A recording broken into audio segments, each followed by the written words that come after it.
पन्नू साहब का खालिस्तान, ये सारे इसके साथ रिलेशनशिप क्या है? पन्नू साहब एक इमिग्रेशन लॉयर है। उनके पास दो नेशनैलिटियां हैं, अमेरिका और कनाडा की। और दूसरा, ये जलसे निकालना खालिस्तान के लिए, ये उनके कारोबार का हिस्सा था, उनकी दुकान का हिस्सा था ये। क्योंकि उनके ज्यादातर जो केसेस थे सिखों के, वो करते थे एज ए पोलिटिकल असाइली। तो वो उनको ये सूट करता था सारा, जिस तरह कहते हैं ना कि it was a marketing campaign of his law firm. That's exactly you can say that. So ये एक इतना बड़ा इशू इम्पॉसिबल है कि अमेरिका और भारत के रिलेशनशिप को के ऊपर क्रैक इस वजह से आया हो। It is impossible. मेरा ज़हन ये नहीं मान सकता बिल्कुल, क्योंकि इसके पीछे रिलेशनशिप बनते बनते बनते हैं, ऐसे नहीं बन जाते। और दूसरा, इस वक्त भारत की जो मेरी नजर में मैं समझता हूं, जो मैं पहले भी एक दो दफा इस चीज का मैं बता चुका हूं आपको, कि वॉशिंगटन डीसी के अंदर एक कंसर्न मौजूद है, बढ़ता हुआ इन्फ्लुएंस ऑफ इंडियन डायस्पोरा और भारत का उभरती हुई इकॉनमी, भारत का मसल फ्लेक्स करना, भारत का कॉन्फिडेंस शो करना अपने रीजन में, भारत का नारा स्ट्रेटेजिक ऑटोनॉमी, ये वेस्टर्न जो पावर्स हैं उनको ये पसंद नहीं है। ये बिल्कुल उनको पसंद नहीं है। इनको आदत पड़ चुकी है डिक्टेशन देने की। इनको आदत बन चुकी है कि लोग सरनगू होकर इनके पीछे पीछे चलें। अमेरिकन एम्बेसडर जहां भी हो वो एक्ट लाइक वॉइस राय करे। ये इनको आदत पड़ चुकी है। अब वो इनसे बर्दाश्त नहीं हो रहा। कल ही बैंक ऑफ इंडिया ने जो अपने फोरकास्ट किया है कि हमारी इकॉनमी 2025 तक 7% पे जाएगी। फिर उसके बाद भारत के जो डिस्ट्रॉयर हैं, इनके जो शिप्स हैं, जिस तरीके से रेड सी के अंदर वो बिहेव कर रहे हैं, they are behaving like America. आपका क्या ख्याल है? इनको कंसर्न नहीं होगा? इनको ये सोचे नहीं होगी? फिर उसके बाद इनकी ख्वाहिश थी कि भारत चाइना के गले पड़ जाए लद्दाख वाली साइड पे, वो नहीं माने बात उनकी। फिर उसके बाद ये नहीं चाहते कि भारत ईरान के साथ रिलेशनशिप हमें बिल्ड करे। ये नहीं चाहते चाबहार जो है वहां, मेरा मकसद है वहां भारत इतना उसमें आगे जाए सारा कुछ। तो ये सारी चीजें हैं, इस पे भारत को इशारे दिए जा रहे हैं। बल्कि यहां तक मैं इस पे थोड़ा सा बताऊंगा ये किस तरह पॉसिबल हो सकता है। आपने बताया कि स्काई गार्डियन, स्काई सी गार्डियन और सी गार्डियन जो ड्रोन थे $3 बिलियन के, उसके साथ एक शिपमेंट मौजूद थी 8 बोइंग तैयारों की, P-81 तैयारों की। अगर उनकी शिपमेंट सप्लीमेंट्री रोकनी थी तो फिर 45 एकड़ का वहां कॉम्प्लेक्स बनाने की क्या जरूरत थी भाई? बेंगलुरु में इन्होंने अभी एक हफ्ता पहले मोदी साहब ने उसका इफ्तिताह किया है। दूसरा, ये सबसे बड़ी निशानी है इनकी अपनी फ्रस्ट्रेशन की, इनकी अपनी पॉलिटिकल स्टेबिलिटी की फ्रस्ट्रेशन की निशानी नजर आ रही सारी। इस वक्त बाइडन ओबामा एडमिनिस्ट्रेशन जो है उसकी कोई ग्रिप मौजूद नहीं है इस मुल्क के ऊपर और कांग्रेस के ऊपर, बिल्कुल किसी किस्म की भी। आपको पता होना चाहिए कि 4 केसेस में फ्यूचर प्रेसिडेंट, जो मैं कह सकता हूं फ्यूचर प्रेसिडेंट अगर फेयर इलेक्शन हुए, उसके ऊपर 91 केसेस हैं। इतने अल कपोन के ऊपर केसेस नहीं थे जितने उसके पीछे हैं। इस वक्त टोटल फोकस पूरे डिपार्टमेंट ऑफ जस्टिस का और एफबीआई का सिर्फ एक ही टास्क है कि how to bring Donald Trump down. दूसरा, उसके बाद कांग्रेस जो है वो क्या, जो रिपब्लिकन है वो डिवाइडेड है। वो कहते हैं हमने हंटर बाइडेन के केसेस कराने चलाने हैं, वो कुछ और कह रहे हैं। पॉलिटिकल स्टेबिलिटी की हालत ये है कि बाइडेन, सारी दुनिया, सारे अमेरिका को पता है कि he is not able to run for election. लेकिन ये कि वो दूसरा असली जो डेमोक्रेट कैंडिडेट है वो सामने नहीं लाया जा रहा। तो टोटल कंट्री एक केयास है। और आज इसके ऊपर एक और बॉम्ब शेल भी चला है, मैं वो भी बताना चाहूंगा। आज जेपी मॉर्गन का एक हेड है जिनका नाम है जेमी डायमंड। उन्होंने आज एक नई खबर छोड़ी है कि America is a ticking bomb with $34 trillion debt. $8 trillion की जंगें इन्होंने लड़ी हैं पिछले 10 साल के अंदर। $8 ट्रिलियन की फेल जंगें। ये नहीं, एक होता है ना कि जंग आपने लड़ी हो और जंग आप जीते हो, आपके ऑब्जेक्टिव, आपके अमेरिकन एसेट्स स्ट्रांग हो गए हो, तो ठीक है, फिर तो वर्थ है। 8 नाकाम जंगें इन्होंने लड़ी है पिछले 10 सालों के अंदर, जिसमें अफगानिस्तान है, जिसके अंदर इराक, लिबिया है, जिसके अंदर हर जंग है जो इन्होंने हारी है। यूक्रेन की जंग भी हारी है। और $8 ट्रिलियन मेजॉरिटी करप्शन में गया है।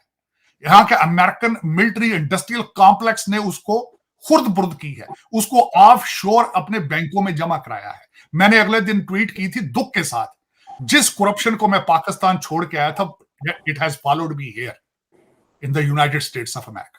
106 बिलियन मांग रहे हैं आज, ये किसके लिए? यूक्रेन की जंग के लिए और गाजा की जंग के लिए। और मैं गारंटी मैंने इसके सपोर्टिंग आर्गुमेंट ये दूंगा कि इस वक्त प्लेयर हैं कौन? ऑस्टिन लॉयड जो कि ओबामा के अपॉइंटेड हैं, वो रैथियन से आए हैं। रैथियन इज मिलिट्री इंडस्ट्रियल कॉम्प्लेक्स है, कॉन्ट्रैक्टर्स है। दूसरे भाईजान जो टोनी बिल्कन साहब हैं, वो बोइंग के बोर्ड पर थे। ये सारे का सारा एक ड्रामा जो था, मैं यहां पे ये अर्ज करना चाहूंगा कि मेरे वालिद साहब जो कि 1958 के लॉ ग्रेजुएट थे, उन्होंने एक दिन मुझसे आज से 35 साल पहले कहा था, उन्होंने कहा था कि तुम गलती कर रहे हो अमेरिका में रहने की, क्योंकि यहां भी इंसान वही कुछ कर रहा है, सिर्फ सूट और टाई में कर रहा है। आज मुझे 35 साल बाद ये नजर आ रहा है कि वाकई ही ह्यूमन इंस्टिंक्ट है कि जहां भी उसको करप्शन की अपॉर्चुनिटी मिलेगी वो वारदात डालेगा। इस वक्त वो जो चेक एंड बैलेंस सिस्टम था अमेरिका का, जिसकी वजह से ये अब सुपर पावर बना था, वो टूट चुका है। इस वक्त चेक एंड बैलेंस सिस्टम काम ही नहीं कर रहा। Congress has become a non functioning institute. Her American को पता है, सिर्फ 11% American have left faith in Congress. तो उस कांग्रेस ने भारत को चैलेंज किया है, उसका क्या असर होगा? कुछ असर नहीं होगा। इस वक्त जो सबसे बड़ी बात, जो स्ट्रेंथ है भारत की, वो भारत का पढ़ा लिखा अमीर, जो मैं कहूंगा बल्कि खासकर technocrat diaspora. Technocrat, the word is a technocrat. आज अमेरिका से भारतीय डायस्पोरा चाहे तो मिनटों स्किंटों में इनको फारग कर देगा। मैं उनकी डेली बेस पे स्ट्रेंथ देखता हूं चीमा साहब, वॉशिंगटन डीसी के अंदर भारतीय डायस्पोरा की। आप अजय बंगा देख लें। मैं कहता हूं मेरी इस बात से को काउंटर करने से पहले गूगल जरूर इस्तेमाल करें, भारतीय सीईओ चेक कर लें अमेरिकन कंपनियों के कितने हैं इस वक्त। और 2 प्रेसिडेंशियल कैंडिडेट, आज भी एक खड़ी है रिपब्लिकन साइड पे, आज भी एक खड़ी है, और दूसरा उसके बाद आप उनका इन्फ्लुएंस देख लें आप, तो मैं I'm सरप्राइज। इनको इतना ये सारा कुछ इतना जो है आगे नहीं जाएगा। ये सिर्फ इशारे दे रहे हैं, अभी इशारों तक बात हो रही है। ये ना इन ड्रोन के ना देने से भारत को कोई फर्क पड़ेगा, और ना ही इससे कोई, अगर देखा जाए कि वो उनका कोई डिफेंस वीक हो जाएगा। उनकी जो ग्रोथ जिस तरीके से हो रही है भारत की, वो इनके कंट्रोल से बाहर है मेरे ख्याल में। हाँ, जिसमें ये इशारे देना चाहते हैं, इशारे ये पाकिस्तान को भी खुश करना चाहते हैं भारत के ड्रोन रोक के, ये कनाडा को भी खुश करना चाहते हैं भारत के ड्रोन रोक के, ये आगे रशिया पे भी प्रेशर, उसको भी सिग्नल देना चाहते हैं। तो ये इशारे सिग्नल दे रहे हैं मुझे, लेकिन इसमें से इनकी फ्रस्ट्रेशन नजर आ रही है और इसमें से कुछ भी नहीं है। पन्नू साहब इज नॉट दैट, इतना स्टैचर नहीं है उनका कि वो इंटरनेशनल पे लेवल पे मुल्कों की फॉरेन पॉलिसीज पे इंपैक्ट कर सके।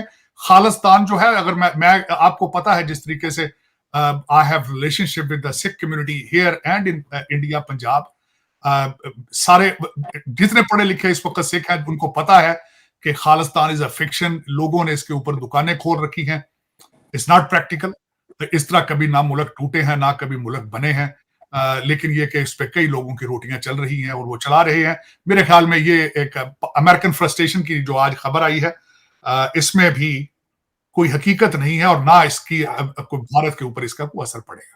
पाकिस्तान में चुनाव से पहले अंतरिम सरकार ने जनता पर पेट्रोल बम गिराया है। बुधवार को सरकार ने अगले पखवाड़े के लिए पेट्रोल की कीमत में 13.55 रुपए प्रति लीटर बढ़ोतरी की है। वित्त विभाग की अधिसूचना के मुताबिक पेट्रोल की नई कीमत 272.89 रुपए प्रति लीटर हो गई है। पिछली कीमत 259.34 रुपए थी। पाकिस्तान में हाई स्पीड डीजल की कीमतों में 2.75 रुपए की बढ़ोतरी हुई है। इसके बाद HSD का दाम 278.96 रुपए पहुंच गया है। नए नोटिफिकेशन में लाइट डीजल ऑयल और केरोसिन तेल की कीमतों में बढ़ोतरी से जुड़ी जानकारी नहीं दी गई है। पेट्रोल की कीमत में बढ़ोतरी पहले की अपेक्षा से ज्यादा है। उच्च अंतर्राष्ट्रीय कीमतों और आयात प्रीमियम के कारण अगले पखवाड़े में पेट्रोल और HSD की कीमतें 5 से 9 रुपए प्रति लीटर बढ़ने का अनुमान लगाया गया था। इससे मामूली विनिमय दर के लाभ का प्रभाव खत्म हो गया। डॉन न्यूज की रिपोर्ट के मुताबिक सूत्रों ने कहा था कि पिछले एक पखवाड़े में अंतर्राष्ट्रीय बाजार में दोनों प्रमुख पेट्रोलियम उत्पादकों की कीमत बढ़ी है। अमेरिकी डॉलर के मुताबिक रुपए में बढ़त के बावजूद पाकिस्तान स्टेट ऑयल यानी पीएसओ को भी अधिक आयात प्रीमियम का भुगतान करना पड़ा है। परिणाम स्वरूप एचएसडी की कीमत 4 से 6 रुपए प्रति लीटर और पेट्रोल की कीमत 6.5 से 9 रुपए प्रति लीटर बढ़ने की उम्मीद थी। हालांकि केरोसिन और एलडीओ की कीमतों में अभी भी अपरिवर्तित रहने की उम्मीद है। जनवरी की पहली छमाही में डॉलर के मुकाबले रुपया 281 से लगभग 1.5 रुपए बढ़कर 280 रुपए हो गया।